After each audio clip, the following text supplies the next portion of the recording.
Bine v-am găsit, dragii mei din Zodia Gemeni, oriunde v-ați afla. Bine ați venit tuturor pe canalul meu, Tarot Flor de Loto, numele meu este Nina, pentru cei care nu mă cunosc.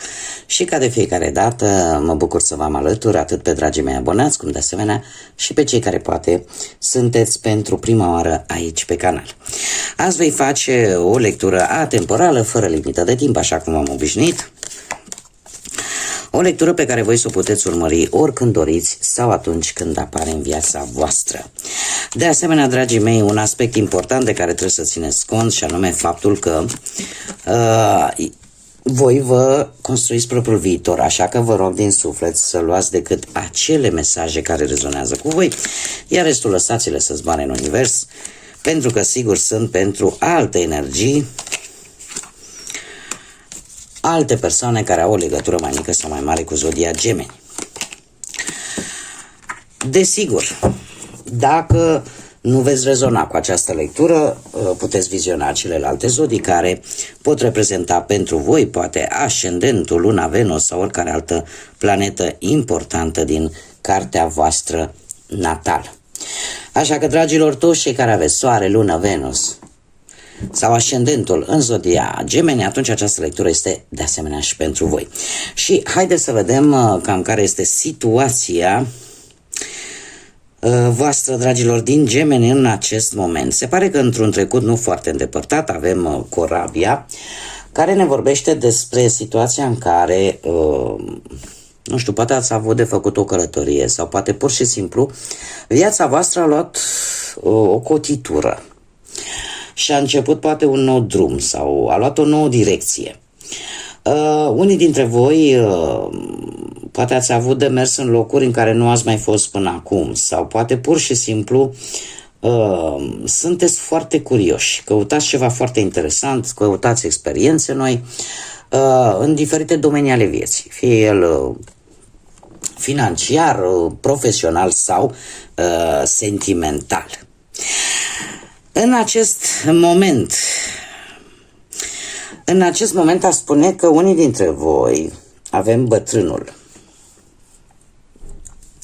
care ne vorbește posibil ori de vreo moștenire, de ceva legat de o moștenire, sau ne vorbește despre, nu știu, cineva din jurul tău, dar cineva care e mai în vârstă decât tine și care, dintr-un motiv sau altul, are ceva legătură cu tine. E posibil, nu știu, poate să fi primit ori vreun mesaj legat de poate o sumă de bani sau legat de o moștenire sau poate pur și simplu unii dintre voi care poate aveți în special, și aici spun exact acest lucru, dacă aveți pe cineva care nu se mai află în planul nostru terenal, există într-un plan astral, care încearcă să vă transmită, poate prin intermediul viselor, un anumit lucru important pentru voi. Da, poate să fie un bunic, un tată, nu știu, în general cineva masculin. Într-un viitor apropiat avem bătrâna. Bătrâna care îmi vorbește de cam de același lucru, dar este cineva feminin de data aceasta. Sunt ambele cărți. Nu știu de ce autorul acestui oracol al ceștii de cafea a considerat că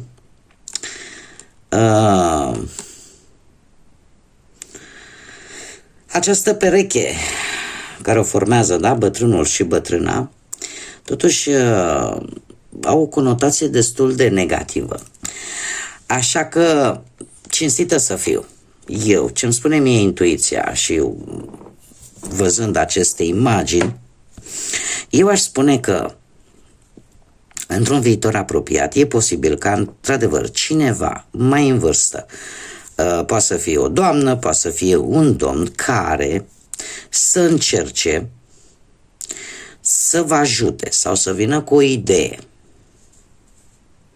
Și e posibil, de asemenea, să țină un mic secret să știe ceva ce voi nu știți. Iar acest lucru e posibil să iasă la lumină la un moment dat. Și nu știu de ce, dar tind să cred că este vorba totuși de ceva legat de moștenire, de o casă, de un imobil, de un teren. Da? Haideți să vedem ce ne spune tarotul. Ce vine pe partea asta profesională pentru dragii mei din Gemeni? Pe parte profesională, un 5 de bâte, dragilor. Voi, în ultima perioadă, ați descoperit că cineva, poate la locul de muncă, sau dacă erați într-o competiție pentru un job, cineva nu a jucat tocmai fair play, da? A jucat un pic murdar. Iar asta nu va face decât cu acest 2 de spade să te blocheze un pic. De ce? Pentru că voi așteptați un răspuns în ceea ce privește viața voastră profesională. Poate un răspuns vis-a-vis de un job sau un răspuns în urma unor altercații pe care e posibil să le fie avut într-un trecut nu foarte îndepărtat. Sau sunteți în situația în care mai vreți să cereți o opinie. Sunt, într-adevăr, în acest moment cel puțin, trăiți niște stări destul de dificile în care ori aveți o teamă vis-a-vis de anumite consecințe, ori încercați să legați foarte lucrurile cumva din punct de vedere logic, din punct de vedere rațional și unii dintre voi chiar, cum să zic eu, simțiți nevoia de a avea o înțelegere în ceea ce privește o situație legată de muncă. Haideți să vedem. În viitorul apropiat avem un rege de spade, dragilor. Puteți fi voi foarte bine acest rege de spade, pentru că reprezintă zodiile de aer, la fel ca și voi, care ne vorbește de emoții foarte bine controlate, de seriozitate și din punctul ăsta de vedere al muncii îmi spune că nu știu dacă voi sau altcineva care în mare parte are aceleași caracteristici, da, de a avea un intelect puternic, se controlează, nu prea îl interesează de problemele celorlalți, da, e așa o fire mai dură, mai severă, la locul de muncă posibil, sau un viitor șef. Cert este că e un comportament care cumva pe tine te deranjează. Că poate să fie un șef, că poate să fie un coleg. Unii dintre voi poate chiar veți vrea să schimbați jobul actual. Și atunci veți cere o altă opinie cuiva care cumva nu este implicat în mod direct cu actualul job. Sau poate pur și simplu, lăsând toate aceste lucruri la o parte, voi încercați să gândiți cât mai logic, cât mai rațional cu putință, tocmai pentru a vedea exact cum puteți rezolva o anumită situație, poate legată de locul de muncă, sau cum puteți obține respectivul job care pe voi vă interesează. Faptul că aici unii dintre voi așteaptă și un răspuns pentru a vedea exact cum stă situația, asta aș putea să vă spun că unii dintre voi nu știu, sunteți foarte, foarte hotărâți și parcă nu acceptați cam nimic, mai ales dacă voi sunteți în poziția șefului. Dacă unii dintre voi sunteți în această poziție de lideri, cel puțin în următoarea perioadă nu prea veți accepta așa orice lucru care încalcă anumite reguli, care încalcă anumite... Sunteți foarte autoritari. Da, parcă nu sunteți dispus să faceți compromisuri. Haideți să vedem cu bănuții cum stați. Unii dintre voi e posibil să apelați chiar la justiție, la cineva care lucrează în domeniul justiției, da, avocat, judecător, ceva, să ajungeți și acolo. Acum, pe partea asta a banilor, avem forța. Într-un trecut nu foarte îndepărtat, se pare că nu ați dus așa lipsă de bani, ați avut norocul cumva de partea voastră, aș zice. Foarte interesant că avem arcanul major 8, care este forța, și avem de asemenea și un 8 de spade. Iar numărul 8, prin repetiție, îmi vorbește de numărul puterii, numărul autorității, numărul ambiției. Dar în același timp ne vorbește și de o anumită ordine cosmică, da? O ordine karmică. Așa că se pare că o schimbare foarte importantă care te va scoate din toate iluziile care ți le-ai făcut. De ce spun acest lucru? Am 8 ăsta de spade, care în general, ca și carte, la modul general, ne vorbește despre situația în care cumva te învârți în cerc. Cumva îți faci tot felul de gânduri și de obicei ele sunt gânduri negre. Trebuie să vă spun că veți ieși din toate aceste gânduri negre, mai ales pe planul ăsta material, da, cu banii. Da, și veți căuta rațional, logic, veți căuta ieșiri dintr-o anumită situație materială, da, și veți încerca cumva să vedeți mult mai clar cum este situația, o anumită situație. Iar pajul ăsta de bâte nu face altceva decât să vă spună, domne, vei primi o veste bună de ceva legat de bani, de o situație financiară. Acest paj de bâte despre asta îmi vorbește, că dacă ai avut ceva probleme financiare, poate apărea, nu știu, ori vreun împrumut, ori vreo creștere, ori un câștig neașteptat care te va ajuta să te echilibrezi. Dar tu vei ieși din această angoasă, din această stare în care cumva îți făceai tot felul de gânduri și le întorceai pe toate părțile și practic te învârteai într-un cerc vicios. Dar un cerc vicios la nivel mental, care nu-ți făcea bine. Dar o veste bună vine și cumva această situație se echilibrează. Haideți să vedem cu dragostea cum stați, dragii mei. Cei care sunteți într-o pereche, dragilor, va trebui să luați o decizie importantă. Aici e cartea care vă reprezintă pe voi. Dragii mei dragi, o decizie importantă între două persoane, între două situații, între două relații. Dar voi veți fi dispuși, mie mi-apare 300 de cupe aici, care, mai ales pe partea asta a dragostei și mai ales ținând cont că vorbim despre dragoste în pereche și nu într-un trio, unii dintre voi e posibil, ori voi, ori perechea voastră, da, aici trebuie să adaptați fiecare, să fiți prinși între două persoane, între două relații. Și să trebuiască să luați o decizie importantă pentru voi. Acum, haideți să vedem ce fel de decizie și unde va duce ea. Și ca dovadă că se repetă cifra 3, care îmi vorbește de faptul că vă dați seama de ceva important. Și în același timp nu vă pierdeți nici optimismul, dar ne vorbește de situația aia care implică mai mult de două persoane. Treiul de monede îmi spune că decizia pe care voi o veți lua va fi, cum să spun eu, cumva apreciată. De ce?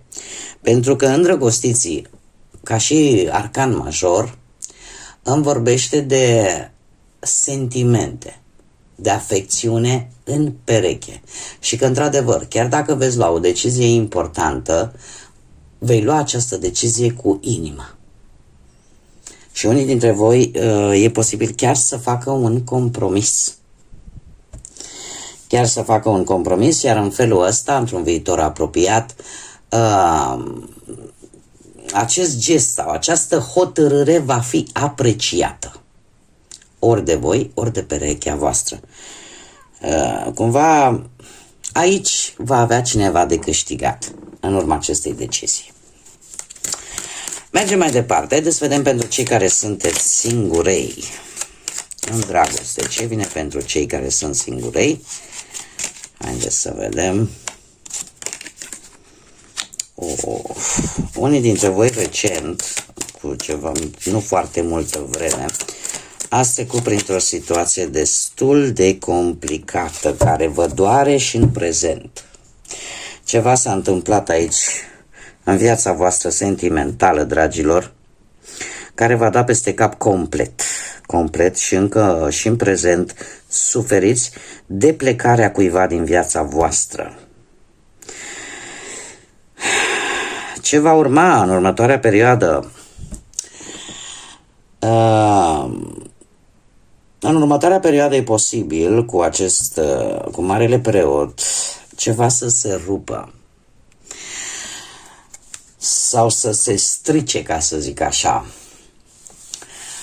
De ce? Pentru că Marele Preot, aș zice că la un moment dat se va face ceea ce era corect de făcut pentru voi. Unii poate vă veți refugia poate în religie sau veți cere sfatul unui preot, de ce nu? Sau unei persoane care gândește foarte înțelept și care îți poate da niște sfaturi foarte bune. Alții se pot gândi la o ruptură, da? Alții pur și simplu, eu aș spune că nu trebuie să disperați, pentru că unii dintre voi e posibil să întâlniți pe cineva care să aibă într-un viitor, să aibă aceleași, aceleași principii și să respecte aceleași tradiții ca și voi. Dar aici, într-adevăr, ceva s-a întâmplat și voi ați rămas singuri. Cineva a plecat de lângă voi. Acum, ce s-a întâmplat poate să fie o multitudine de factori ce s-a întâmplat. A fost ceva negativ, ceva dureros, pentru că pe voi vă doare și vă doare și în prezent. Da? Haideți să vedem ce mesaj are Universul pentru voi, dragilor din Gemeni, pentru următoarea perioadă.